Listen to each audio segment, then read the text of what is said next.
Thank you. Okay, நான் ஏன் ஆராதிச்சேன்னா, நான் ஒரு ஃப்ளோக்கு வரேன். நான் ரொம்ப பயந்துட்டு இருந்தேன். ஆராதனை பண்ணால் கொஞ்சம் பயம் போயிடும் ஆண்டவர் ஆராதிக்கும் போது.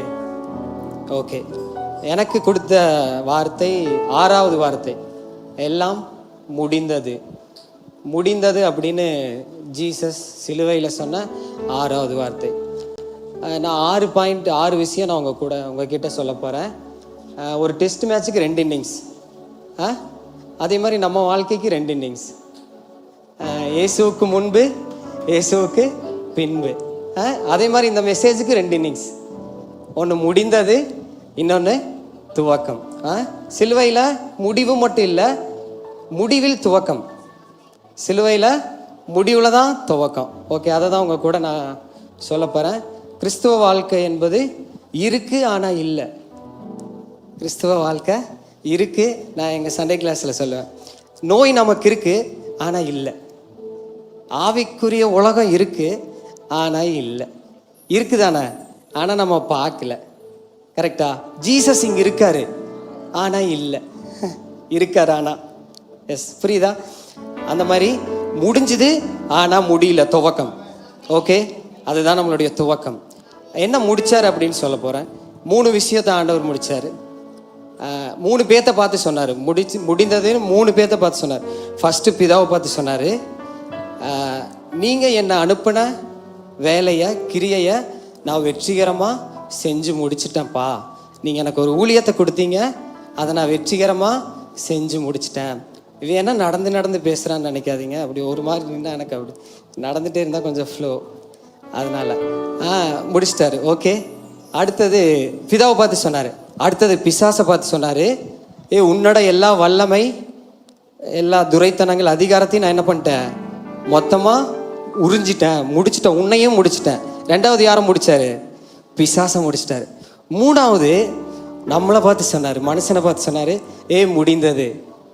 என்ன முடிஞ்சுது? உன்னோட போராட்டம், உன்னோட கஷ்டம், உன்னோட கண்ணீர், உன்னோட கவலை எல்லாமே முடிஞ்சுது. 3வது வார்த்தை யாரை பார்த்து சொன்னார்?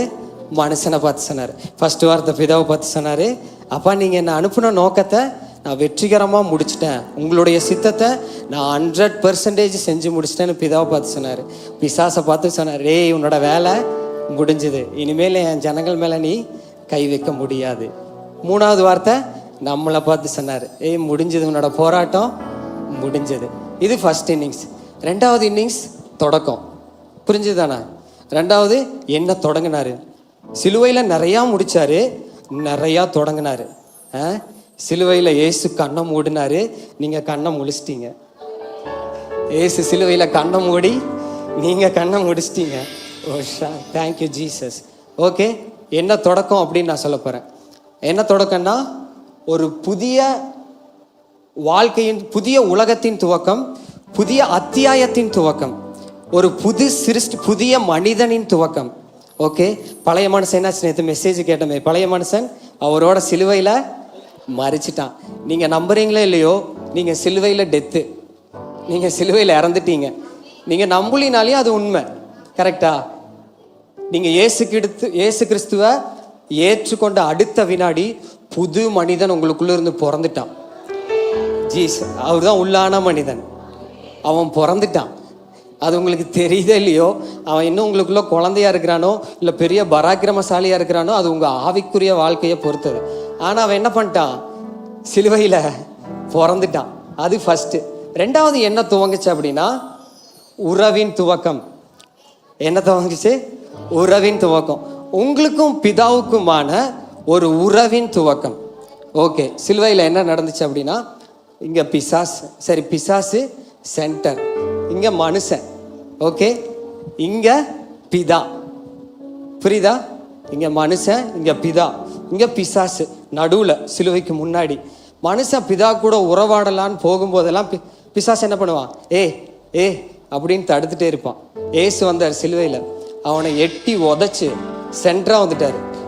மனுஷன் பிதா சாதாரண பண்ணல, எட்டி உதைச்சு வந்தாரு. பிசாசை உதைச்சு சென்டரா வந்துட்டாரு. பிதா மனுஷன் ஜாலியா உறவாடுங்க. 3 பேர் கை கோத்து பாட ஆரம்பிச்சிட்டாங்க. ஓகே, அதுதான் சிலுவையில் நடந்துச்சு.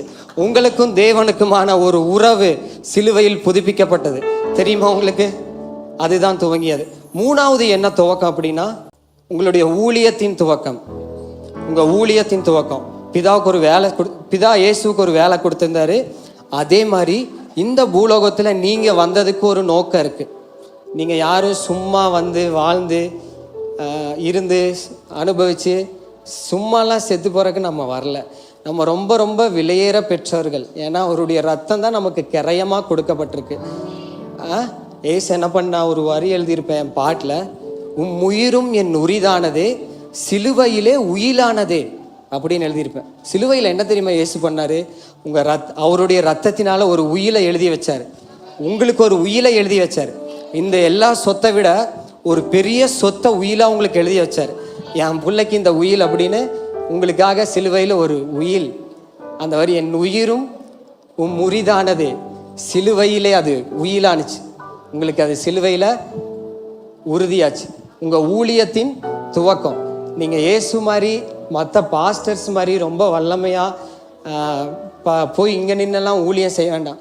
நீங்கள் போகிற பக்கமெல்லாம் நீங்கள் ஜீசஸை காட்டுறது தான் உங்களுடைய ஊழியம். நீங்கள் இருக்கிற இடத்துல இயேசுவை காட்டுறது, நீங்கள் ஸ்கூல் போகும்போது இயேசுவை காட்டுறது, நீங்கள் எங்கெல்லாம் போகிறீங்களோ அங்கெல்லாம் உங்களுக்கு இருக்கிற இயேசுவை காட்டுறது தான் உங்களுடைய ஊழியம்.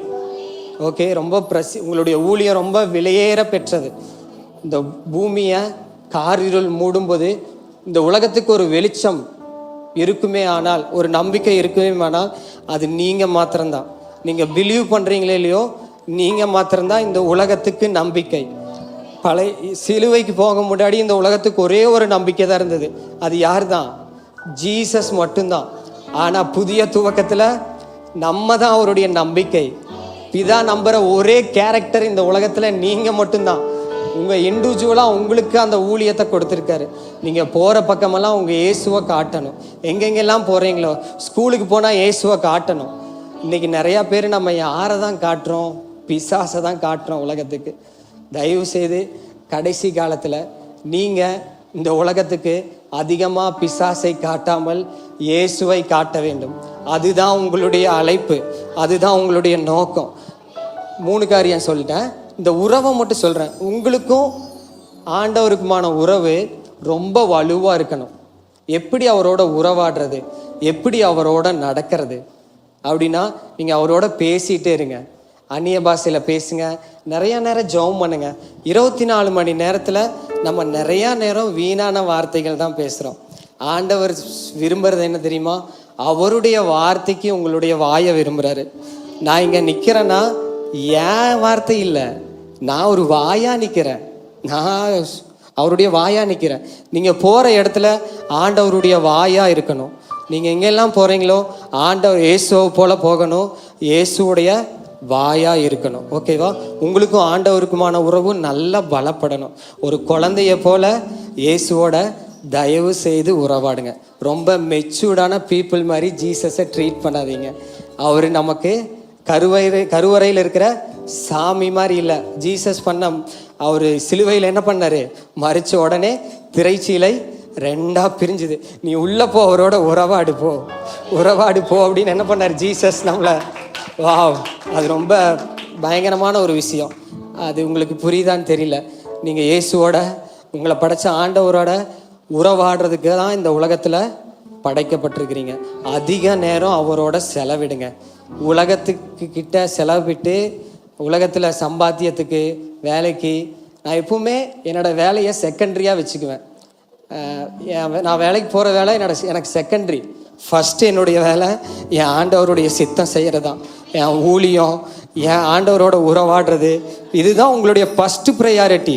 அதுதான் உங்களுடைய ஃபஸ்ட்டு முதல் வேலையாக இருக்கணும். மற்றதெல்லாம் உங்களுக்கு பார்ட் டைம் வேலையாக இருக்கணும். நீங்கள் போய் செய்கிற மற்ற வேலையில் அது சும்மா பார்ட் டைம். நாள் ஃபுல்லாக செய்கிற பரவாயில்ல, அதுதான் பார்ட் டைம். போகிற இடத்துல எல்லாம் ஜெபம் பண்ணுங்க. பார்க்குறவங்களுக்காக ஜெபம் பண்ணுங்க. ஒவ்வொரு பகுதிகளில் இயேசுவை காட்டுங்க. பஸ்ஸில் போகும்போது அங்கே இருக்கிறவங்களுக்காக ஜெபம் பண்ணுங்க. இது ஒரு நல்ல ஜெப வாழ்க்கை. எங்கெங்கெல்லாம் போகிறீங்களோ அங்கெல்லாம் அந்நிய பாஷையில் ஜெபம் பண்ணிகிட்டே இருங்க. உங்களுக்கு தெரியாது, நம்ம ஆவிக்குரிய மண்டலத்தில் ஒரு மிகப்பெரிய யுத்தம் பண்ணுறோம். நீங்கள் ஜெபிக்கும்போது இது நடக்குது. நம்புறீங்களா? அது உங்களுடைய கணக்கில் தான் சேரும். நீங்கள் ரொம்ப விலையேற பெற்றவர்கள். நான் சொல்லிட்டேன், 6 வார்த்தை சொல்லிட்டேன். ஓகே, போதும்னு நினைக்கிறேன். ஜெபம் பண்ணலாமா? ஸ்தோத்திராண்டவர், உங்களுக்கு ஆசீர்வாதமாக இருக்குன்னு நான் நம்புகிறேன். நான் இங்கே 2 பேர் இந்த வாய்ப்பு வேண்டான்ட்டாங்க. 3ஆவதாக என்னை கூப்பிட்டாங்க. ஆனால் எனக்கு இதுக்கு முன்னாடியே தெரிஞ்சுது. ஆண்டவர் என்கிட்ட சொன்னார். பைபிள் ஒரு வசனம் இருக்குது, ஆவிக்குரியவன் எல்லாவற்றையும் நிதானித்து அறிகிறான், ஒருவராலும் நிதானித்து அறியப்படான். நான் ஆல்ரெடி ஆண்டவர் என்கிட்ட இதை போட்டே இருந்தார். நான் ஒரு பாட்டும் கூட எழுதியிருக்கிறேன் சிலுவை குறித்து. ஆனால் ஆண்டவர் இதை சொல்லிட்டே இருந்தார். இந்த வார்த்தை உங்களுக்கு ரொம்ப ஆசீர்வாதமாக இருந்திருக்குன்னு நான் கண்டிப்பாக பிலீவ் பண்ணுறேன். ஓகே, ஆண்டவரோட அதிகம் உறவாடுங்க. எதுவுமே வேண்டாம், அந்த உறவு மட்டும் நல்லா பயங்கரமாக பிடிச்சிக்குங்க. இந்த உலகத்தில் அந்த ஒரு உறவு மாறாது. நீங்கள் கல்லறைக்கு போனாலே அது மாறாது. நம்ம தான் திரும்ப எந்திரிச்சிருவோமே, எந்திரிச்சு நித்தியமாக அவரோட உறவுலேயே இருப்போம். இந்த உறவு, இந்த உலகம் வெறும் ட்ராவல் மாதிரி, ஒரு ட்ரிப்புக்கு போயிட்டு வா தம்பி அப்படிங்கிற மாதிரி. ஒரு 70 வருஷம் ஒரு சின்ன ட்ரிப்பு போயிட்டு வா, நீ திரும்ப எங்கிட்ட வந்துடுவ அப்படிங்கிறதான் இந்த உலக பயணம். இதில் போய் நம்ம ரொம்ப முட்டி மோதி வெற்றி பெற்று விட்டேன், ஒன்றும் வெற்றி இருக்காது. நீங்கள் ஆண்டவருக்காக என்ன செய்கிறீங்களோ அதுதான் நிலை நிற்கும். ஓகே, ஆண்டவர் உங்களை விசிட் பண்ண வரும்போது பெரிய கிரீடத்தோட ஒரு பயங்கரமாக உங்களை ரிசீவ் பண்ணுவார். அது ரொம்ப மகிமையாக இருக்கும். அதெல்லாம் வார்த்தைகளால் சொல்ல முடியாது.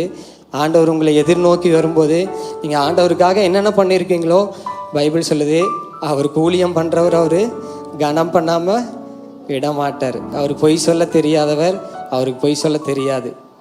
ஓகே, நீங்கள் ஆண்டவருக்காக என்னென்ன சாக்ரிஃபைஸ் பண்ணுறீங்களோ, ஆண்டவருக்காக நீங்கள் எவ்வளோ தூரம் சின்ன வேலை, சின்ன விஷயம், சின்ன ஊழியத்தை ரொம்ப கனமாக வேல்யூபுளாக எடுத்துக்கங்க. நான் இந்த 10 நிமிஷம் மெசேஜுக்கு நான் 1 வாரமாக அந்நிய பாஷையில் ஜெபம் பண்ணிட்டுருக்கேன். ஒரு அதுதான் கனம். ஆண்டவருடைய வேலையை ரொம்ப கனமாக எடுத்து செய்யுங்க. ரெஸ்பெக்ட், ஆண்டவர் உங்கள்கிட்ட ரெஸ்பெக்டை எதிர்பார்க்குறார். ஓகே, ஜெபம் பண்ணலாமா? தேங்க்யூ அப்பா, நீங்கள் கொடுத்த நல்ல வார்த்தைக்காக. வாய்ப்பு இல்லைப்பா, இது எங்களுடைய பாக்கியம் ஆண்டவர். நீங்கள் சிலுவையில் எங்களுக்காக எல்லாத்தையுமே செஞ்சு முடிச்சிட்டீங்கப்பா, அதுக்காக நன்றி. அது எங்களுக்குள்ள இன்னும் ஆழமாக பதிகட்டும் ஆண்டவர். கிறிஸ்துவுக்குள்ள இருந்து அதே சிந்தை எங்களுக்குள்ள இருக்கட்டும்ப்பா. நீங்கள் எங்களுக்காக முடிச்சதை நாங்கள் பிலீவ் பண்ணுறோம்ப்பா. நீங்கள் எங்களுக்காக எல்லாத்தையும் செஞ்சு முடிச்சிட்டீங்க. ஒரு புதிய பிரமாணத்தை நீங்கள் எங்களுக்கு கொடுத்துட்டீங்க. ஒரு புதிய உறவு, ஒரு புதிய செழிப்பு, ஒரு புதிய வாழ்க்கையை நீங்கள் எங்களுக்காக கொடுத்துட்டீங்கப்பா. நன்றி அப்பா. இதை எங்களுடைய கண்கள் பார்க்கலினாலையும் இதுதான் உண்மை, நீங்கள் தான் நிஜம், நீங்கள் எங்களுக்காக செஞ்சு முடிச்சது தான் உண்மைப்பா. நீங்கள் எங்களுக்காக கொடுத்த எல்லா ஆசீர்வாதங்களுக்காக நன்றி அப்பா. நீங்கள் உங்கள் ஜீவனையே கொடுத்தீங்களே, விலையேற பெற்ற உங்கள் ரத்தத்தை நீங்கள் எங்களுக்காக கொடுத்தீங்களே, நன்றி அப்பா. எங்களுடைய வாழ்க்கைக்கு தேவையான எல்லாம் கிறிஸ்து இயேசுவுக்குள் நிறைவாக வரட்டாண்டவரே. நிறைவான ஆசீர்வாதம், நிறைவான தேவ சமாதானம், என்னென்ன நீங்கள் இவங்களுக்காக சிலுவையில் செஞ்சீங்களோ அது ரெட்டிப்பாக இவங்களுக்கு வரட்டும். என்னென்ன பிசாசு இவங்க கிட்ட இருந்து திருடுனானோ எல்லா பல மடங்கு இவங்க கிட்ட வரட்டும். இயேசுவின் நாமத்தினால எல்லா தடைகளும் விலகட்டாண்டவரே. உங்கள் கூட உறவாட முடியாமல் இந்த உலக கவலைகள், மற்ற சோல் பிணைப்பு எல்லாம் இயேசுவின் நாமத்தினால மாறட்டும் ஆண்டவரே.